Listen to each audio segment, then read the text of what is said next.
I recently was asked what these pieces are, and I wanted to explain what they are and what I've discovered about them. I don't know which sets they came in. They are hooks, and quite interesting hooks, quite interesting pieces in general. So I'm going to walk through ways that you can connect them to other parts and what I've discovered about them. So to get started, we have a 2x2 plate essentially, and it is really hard. I've got my lighting as best I can. It is really hard to film black, so forgive me, but it is a 2x2 plate, 2 plates thickness with a nub on the end on the other side. It has a Technic axle hole all the way through, and then it has a hook that protrudes some distance from that hole. Now, the hook, first off, can grapple around these, but it does not clip to them. This is a 3mm bar or lightsaber piece or wand or whatever. It does not clip to it, which I found to be disappointing because it's such an angle that whatever you stick in here, it's just going to slide off. So that's a little disappointing. However, it does clip to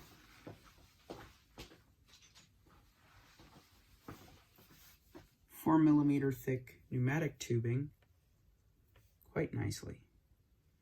So it would appear that the receiving end of the hook is somewhere between 3 and 4mm. Just small enough to grip the 4mm diameter hose here, and just large enough to not grip the wand here or lightsaber piece. So a little bit disappointing there, but still an interesting piece. It is 2 plates thick, so same thickness as these 2 jumper plates here. And I'll hold them up here so you can see that. It is the same thickness, okay? Now, what is the nub here? It doesn't connect to studs. It's too big for that. But what it does allow is for Technic axles like this one to slide through it. So it's big enough to fit those, and not small enough to choke these and not let them through, but also too big to connect any studs to. So why the nub? I think it's because they were making up the height, not to make it a brick tall, but rather because it connects to Technic parts. They were actually making it the same height as a Technic lift arm. Check that out. Isn't that interesting? So it's like it's compensating the distance. One thing I wanted to note about these is that the hook protruding and being flush with the bottom end instead of the top end, it makes it look better, but in performance, I think it's worse. So here, I've got a plate that has 2 studs, or 4 studs in the middle, and no studs on the outside. Okay, that means that the hook can lay flat. The problem is, if we try to do that, we can overhang it, you know, but if we try to do that the other way, it's not going to connect. Okay. All right. So, yeah, anyway, they're interesting pieces though. I'm going to use one at least in the Deep Space Station 43 project.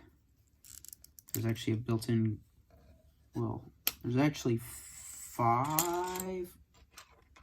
3 confirmed, but I think there are 5 or 6 built-in cranes into the structure in real life. But anyway, I'm just going to simulate 2 of them because they're the only ones on the outside. So yeah, that's this part. And let me grab the part number. The part number is, this is the Lego part number, not the not the Bricklink part number. It's the Lego.com part number. 6372272. And that's function element with cross hole number 1, whatever that means. So anyway, just an interesting piece, and I don't know, I'll find a use for the second one. So thanks for watching.